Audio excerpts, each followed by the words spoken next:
commissions de fonds et les autres commissions permanentes du CNT pour avis à l'effet d'examiner le projet de loi de finances rectificative PLFR 2024.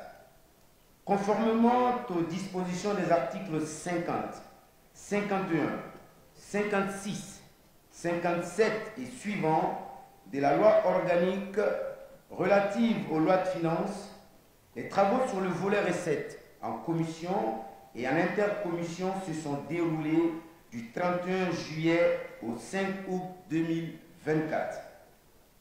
Le projet a été présenté au nom du gouvernement en séance plénière le 31 juillet 2024 par les ministres de l'économie et des finances, du plan et de la coopération internationale et celui du budget. La politique monétaire a été présentée par le gouverneur de la Banque centrale de la République de Guinée. Les grandes lignes de leurs interventions ont essentiellement porté sur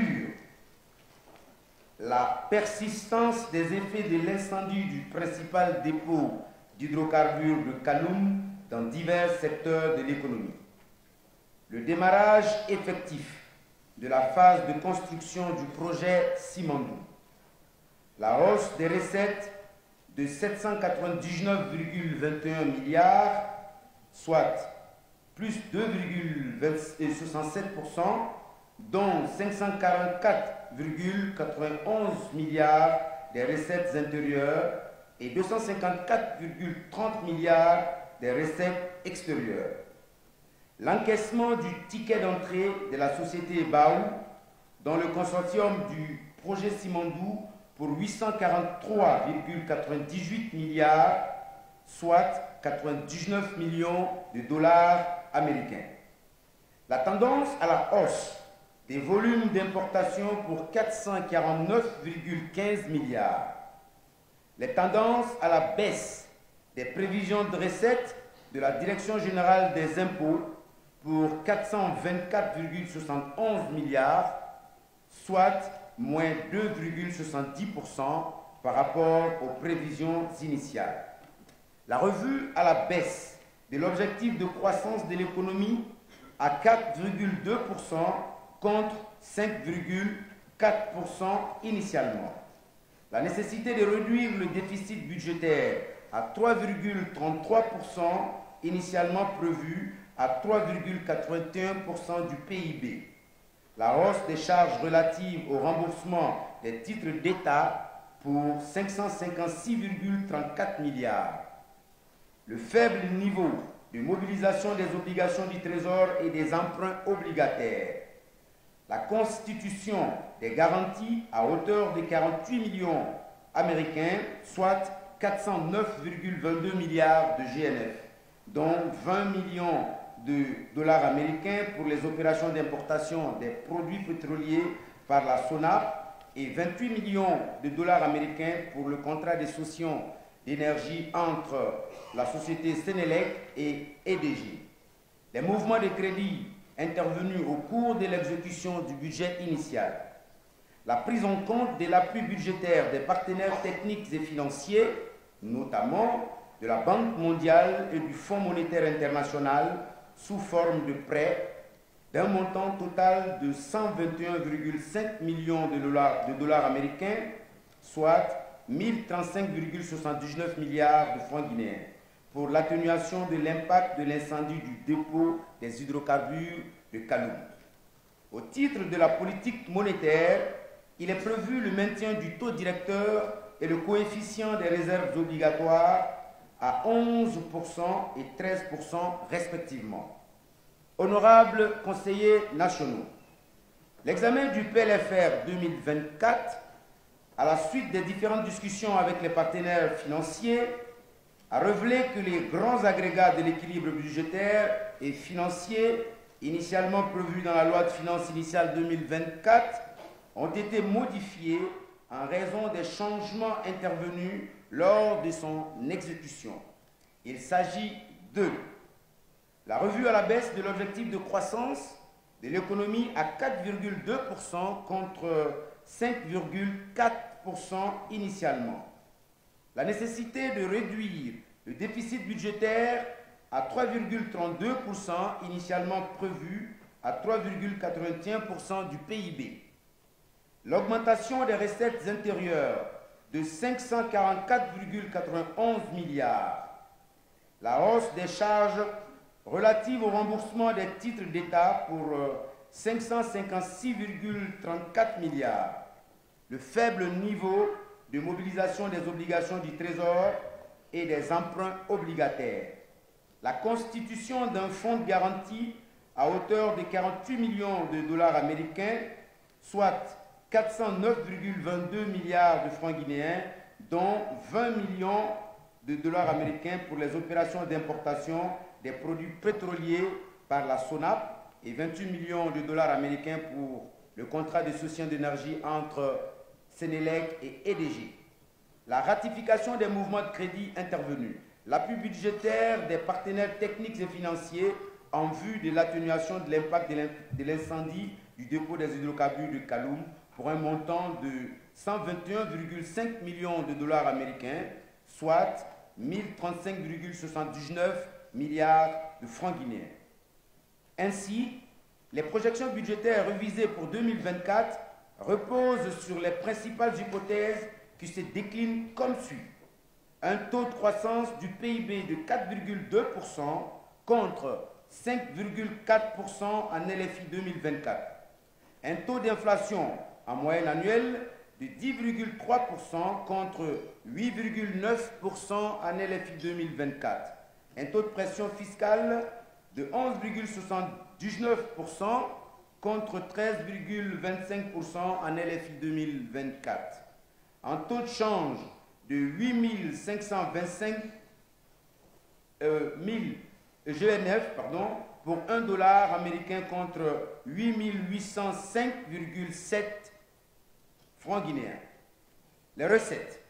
Les recettes révisées sont estimées à 30 741,69 milliards de francs guinéens contre une prévision initiale de 29 942,48 milliards de francs guinéens, soit une augmentation de 799,21 milliards de francs guinéens, soit moins 2,67%, et sont composés de recettes fiscales, de dons et d'autres recettes se présentant ainsi qu'il suit.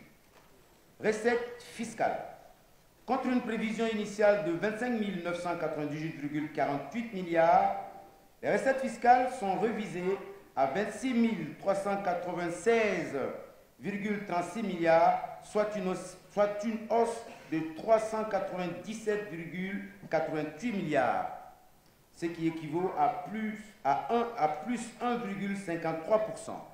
Enregistré au niveau des impôts sur les biens et services pour 829,83 milliards, soit plus 6,60%, des impôts sur le commerce extérieur et les transactions internationales pour 242,27 milliards, soit plus 4,46%, et des impôts sur les salaires et la main-d'œuvre pour 198,22 milliards, l'équivalent de plus 38,66%.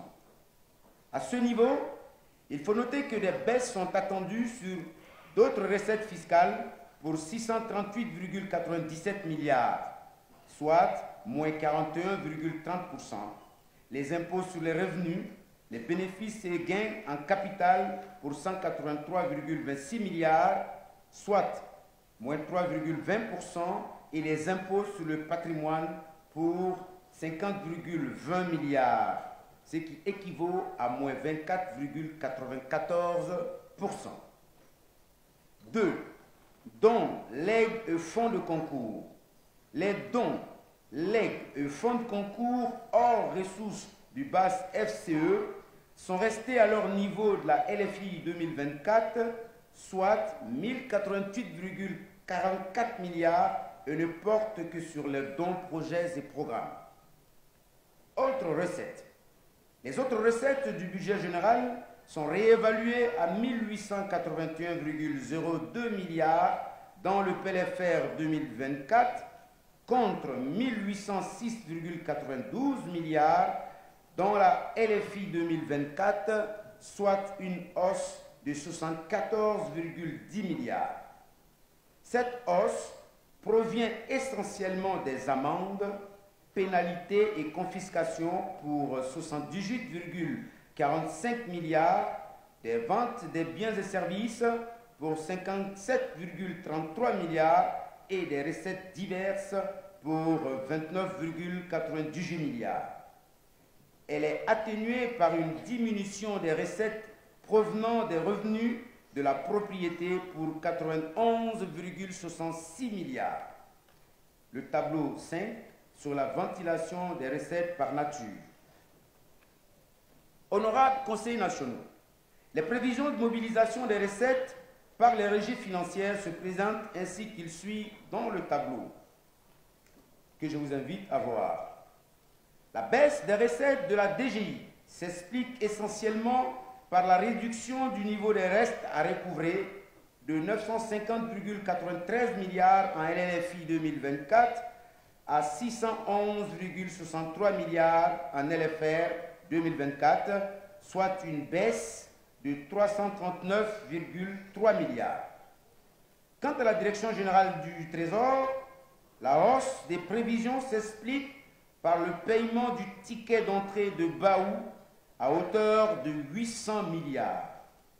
Pour ce qui est de la Direction générale des douanes, la hausse de ces prévisions se justifie par l'augmentation du niveau du volume des importations.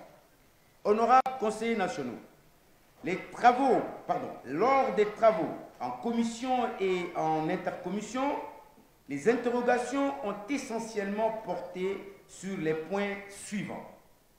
Les déclarations sans paiement des impôts, notamment des sociétés de téléphonie, l'impact des réformes clés sur la mobilisation des ressources, la non-exécution au premier trimestre des appuis budgétaires du Fonds commun de l'éducation, FCE, le nombre exact d'emplois créés par le projet Simandou et la compagnie transguinéenne, la non-atteinte des objectifs de mobilisation des recettes au premier trimestre par les impôts et le Trésor, le niveau de mobilisation des ressources affectées au Fonds de développement local, l'impact de l'augmentation du volume des importations, qui s'élève à 44%, sur le niveau de mobilisation des recettes douanières, l'admission en procédure de non-valeur du stock des restes à recouvrer, la baisse des recettes minières, le paiement des taxes et dividendes par le port autonome de Conakry, PAC, et l'impact des concessions, la baisse de la taxe spécifique sur les produits pétroliers TSPP au regard de l'augmentation des importations, la taxe sur les jeux de hasard, l'impact du démarrage du projet Simandou sur les recettes par régie, l'implication du secteur privé dans la formalisation des entreprises, le niveau d'appurement à date des titres d'État auprès de la BCRG, la durée de constitution des garanties de 20 millions de dollars pour la SONAP et 28 millions de dollars pour la Sénélec, les mouvements de crédit intervenus pendant cet exercice 2024, la clé de répartition de l'enveloppe de 1035 milliards au titre de l'appui budgétaire, la baisse de la croissance, l'augmentation de l'inflation et l'appréciation de la monnaie, le financement du déficit budgétaire, la baisse, la hausse et l'annulation constatées sur certaines lignes budgétaires. Honorables conseillers nationaux, suite aux échanges fructueux issus des travaux d'examen du volet recettes en commission et en intercommission, les réponses aux questions ont été minutieusement étudiées. Ces analyses ont conduit à la formulation des recommandations suivantes. Premièrement, du contrôle fiscal dans les secteurs de la téléphonie. L'examen du volet recettes de ce PLFR met en exergue une baisse drastique des taxes relative à l'accès au réseau téléphonique, à la consommation téléphonique et à la redevance de la téléphonie mobile GSM pour un montant global de 448 757 649 645 milliards. Les raisons évoquées par l'administration fiscale autour de cette baisse sont, entre autres, le fait que les sociétés de téléphonie MTN et Cellcom ont fait des déclarations sans paiement, l'arrêt de la fourniture du service Internet en janvier et février et la dégradation du réseau des appels consécutive au manque d'électricité. Le CNT estime que la TCT et les autres taxes indirectes, sa constitution en SA, Société anonyme, en 1988, seule l'actuelle équipe dirigeante a réussi à payer des dividendes, et cela pour seulement 1 milliard de francs guinéens au titre de l'exercice 2022. Le CNT l'encourage à rehausser significativement le niveau de mobilisation de ces dividendes. En revanche, si le port autonome ne rapporte que 1 milliard par an, il y a vraiment lieu de s'interroger. C'est pourquoi la Commission du plan, des affaires financières et du contrôle budgétaire recommande au CNT d'instituer une mission d'information parlementaire à cet effet. 5. De la pression fiscale. Le CNT constate que depuis environ 3 ans, la pression fiscale tend à la baisse et oscille autour de 12%, contre une moyenne sous-régionale de 20%. D'ailleurs, ce taux est de 18,7% en 2021 pour le Sénégal et de 19,3% pour le Mali. Notre pays ne pourra faire face à ses objectifs de développement que si, et seulement si, son administration fiscale maximise ses recettes intérieures. Le CNT recommande par conséquent au gouvernement, à travers le ministre en charge du budget, d'envisager les réformes nécessaires en vue de l'élargissement de l'assiette fiscale, de la mobilisation et de la sécurisation des recettes. 6. De la taxe liée à l'exportation de l'or artisanal. L'examen de ce PLFR en commission a mis en lumière un faible niveau de mobilisation de la taxe liée à l'exportation de l'or artisanal. Cette taxe est à 50 $ le kilogramme contre 438 $, soit 5% le kilogramme pour l'or industriel. Il en ressort que la taxe liée à l'exportation de l'or artisanal est dévaluée de 800 000%, soit 80 fois. 8 000, pardon. Est dévaluée de 8 000%, soit 80 fois par rapport à l'exportation de l'or industriel. Étant donné que 70% des exportations concernent l'or l'or artisanal, il en résulte donc qu'elles sont 80 fois moins taxées que l'or industriel. Le CLT estime qu'il est paradoxal qu'au moment où des efforts considérables sont fournis pour maximiser les recettes fiscales et formaliser le secteur, qu'au lieu de fixer des taxes prédatrices pour décourager les pratiquants et les contraindre soit à se formaliser ou à migrer vers l'agriculture, que l'administration fiscale fixe des taux aussi dérisoires pour les pratiquants artisanaux. Seulement 0,06% par kilogramme contre 5% pour les industriels. Par ailleurs, ce taux de 0,06% pour l'or artisanal est de 3% au Mali, en Côte d'Ivoire et au Burkina Faso, par exemple. Autrement dit, pour 1 kg d'or artisanal exporté, le Trésor public malien encaisse 22 245 600 francs guinéens. Pour la même quantité, le Trésor public guinéen n'encaisse que 460 000 francs guinéens. soit 48 fois moins. Au regard de cette réalité, tenant compte de la nécessité de soutenir la monnaie nationale et vu le caractère épuisable et non renouvelable du dit minerai, le CNT recommande à l'administration douanière de porter la taxe liée à l'exportation de l'or artisanal à 1% de la valeur au moins, soit 806 $ par kilogramme. Par ailleurs, il invite le gouvernement à prendre des mesures sévères contre la sortie frauduleuse des métaux précieux, qui est l'une des causes principales de la déperdition des ressources. 7. Du patrimoine bâti. L'examen de ce PLFR met en évidence une nouvelle fois que malgré la revue à la hausse des loyers, le patrimoine bâti public en charge de la collecte de ces recettes locatives, en dehors des précomptes des loyers, ne verse toujours aucun franc dans le compte unique du Trésor.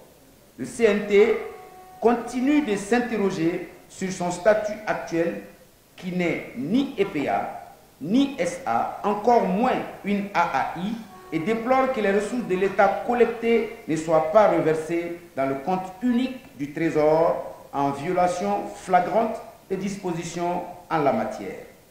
Par conséquent, il invite vivement le gouvernement à revoir cet état de fait qui ne concerne pas que le patrimoine public, bâti public. 8. Du soutien à la culture. Dans le cadre du soutien à la culture, le CNT recommande l'accélération du processus de digitalisation du paiement des taxes au titre de la copie privée. 9. De l'institution d'un service de passeport express.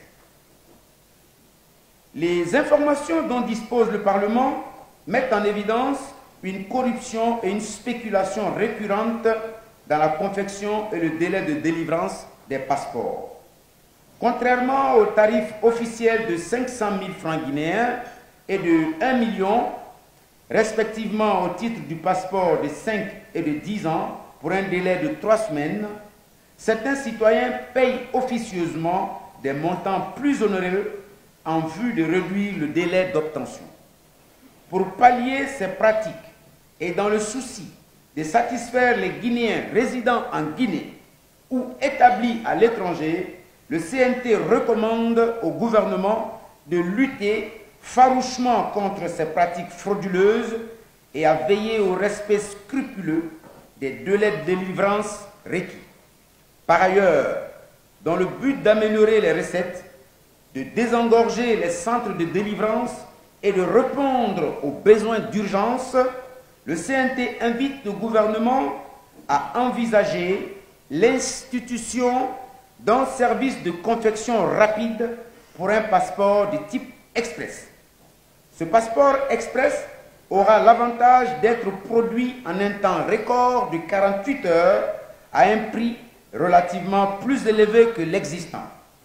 Cette nouvelle démarche vise à capter, entre autres, des ressources supplémentaires et à réguler les affluences dans les centres d'établissement des passeports, tout en améliorant de façon significative le service aux citoyens. 10. De la contravention policière liée au mauvais stationnement. Les contraventions policières liées au mauvais stationnement des véhicules ne sont pas reversées au Trésor. Pire, ni le Trésor, ni le ministère de la Sécurité, encore moins le gouvernorat de la ville de Conakry n'a connaissance de la destination de ces recettes. La commission du plan, des affaires financières et du contrôle budgétaire invite à nouveau le CNT à organiser une séance d'intercommission sur cette problématique avec les ministères de l'administration du territoire et de la sécurité, de la gouverneure de la ville de Conakry et le directeur général du Trésor avant la LFI 2025. 11. De la digitalisation des régies. Dans un monde économique qui se digitalise de plus en plus, le CNT invite le gouvernement à accélérer le processus de digitalisation en cours des régies financières sur toute l'étendue du territoire en vue d'optimiser leur capacité de mobilisation et de sécurisation des recettes. 12. De la restructuration des DG. Nul besoin de démontrer que l'impact budgétaire des allocations, des subventions allouées à EDG sur notre budget est considérable. EDG, à elle seule, a toujours consommé ces dernières années plus de la moitié des recettes minières. À cela s'ajoutent les créances fiscales de l'État qu'elle peine à honorer. À titre d'exemple, son stock des restes à recouvrer est de 1279,44 milliards vis-à-vis de l'administration des impôts et de 75,16 milliards au compte de la Direction générale des douanes, soit un stock cumulé de 1354,6 milliards. Il en ressort donc que DG n'impacte pas le budget qu'à travers les subventions dont elle bénéficie, évaluées à date à 2844,93 milliards. L'impact budgétaire de cette société est donc évalué à date à 4199,5 milliards. Considérant que toutes les recettes minières projetées dans ce projet de LFR est de 4249,8 milliards, il va sans dire que EDG à elle seule consomme 99%. Ce qui revient à dire que presque toutes les mines du pays ne servent qu'à EDG. Pour le CNT, étant donné que les mines représentent plus de 90% de nos exportations, leurs ressources ne devraient pas servir qu'à subventionner un secteur déjà financé par plus de 35% des dettes extérieures contractées. Il estime plutôt que ces ressources déjà dérisoires à cause des exonérations minières et la non-transformation de matières premières sur place auraient dû servir non seulement à construire des infrastructures de base, écoles, hôpitaux, routes, etc., mais aussi et surtout à diversifier notre économie. Par conséquent, le CNT interpelle le gouvernement sur la nécessité d'une réforme profonde des DG. Il martèle que sans cette réforme, le caractère budgétivore des DG, avec son cortège de troubles sociaux récurrents, ne changera point. 13. De l'impact du projet Simandou sur le projet de loi de finances rectificative. L'examen du document soumis à notre appréciation ressort à date les impacts suivants par régie. Impôts, 108,21 milliards. Douane, 91,21 milliards. Trésor, 843,98 milliards. Soit une enveloppe cumulée de 1043,4 milliards. Ce niveau de recettes s'explique essentiellement par le fait que le projet, dans sa phase d'installation, est exonéré de la grande majorité des prélèvements fiscaux.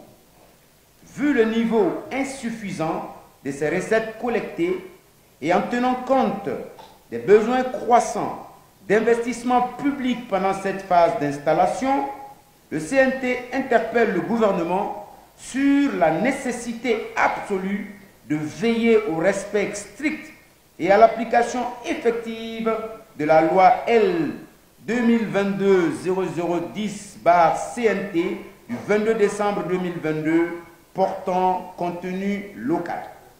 Cela permettra de compenser dans une certaine mesure le manque à gagner dû aux exonérations fiscales et de faire en sorte que le projet contribue au développement de l'économie nationale et à l'amélioration des conditions de vie des populations locales. 14. De la taxe sur la promotion touristique. Les dispositions en vigueur sur la taxe de promotion touristique fixent à 10 000 francs guinéens par personne et par nuitée, quel que soit le standing de l'établissement hôtelier. À titre d'exemple, un hôtel dont la nuitée coûte 300 000 francs guinéens paye le même montant de 10 000 francs qu'un autre dont la nuitée coûte 2 millions de francs guinéens. Aussi, l'Office national du tourisme ne dispose à date d'aucun mécanisme permettant de contrôler le nombre des entrées dans les hôtels et autres établissements touristiques. Au regard de cette disparité et dans l'optique d'améliorer la mobilisation des recettes dans ce secteur, le CNT recommande l'organisation d'une rencontre entre l'Office national du tourisme, la Direction nationale des impôts, la Direction générale du Trésor, la Direction générale du patrimoine de l'État et des investissements privés et les commissions permanentes du CNT en charge des finances et du tourisme. 15. De la mobilisation des recettes par le ministère du Transport. Dans le cadre de l'amélioration de la mobilisation des recettes au niveau du département des Transports, à l'instar de la ligne maritime Conakry-Freetown, le CNT invite le gouvernement à envisager, à travers des partenariats publics-privés, l'ouverture d'autres lignes maritimes comme Conakry-Dakar, Conakry-Bissau, etc. 16. De la mobilisation des recettes. Pour maximiser les recettes de l'État, le CNT invite le gouvernement à redynamiser la Task Force Mines, Revenus et tous les autres cadres de concertation pour les secteurs pourvoyeurs de recettes. Honorables conseillers nationaux, nous ne saurions terminer ce rapport sans remercier chaleureusement les ministres et leurs cadres pour leur disponibilité et la qualité des réponses fournies lors des débats en commission et en intercommission. C'est aussi le lieu de remercier le bureau du CNT, à travers son président, Dr Dansa Kourouman, pour son accompagnement, vous, les conseillers nationaux, ainsi que le personnel parlementaire, pour les différents apports lors de cet examen. Honorables conseillers nationaux, après avoir examiné minutieusement le contenu du projet de loi de finances rectificative 2024 dans son volet recettes et tenant compte des réponses apportées par les ministres et leurs cadres, les membres de la commission du plan, des affaires financières et du contrôle budgétaire adhèrent à l'unanimité au présent rapport et souhaitent qu'il emporte votre adhésion. Monsieur le Président du CNT, telle est la substance du présent rapport que la Commission a l'honneur de soumettre à la haute appréciation de la plénière. Je vous remercie, la Commission.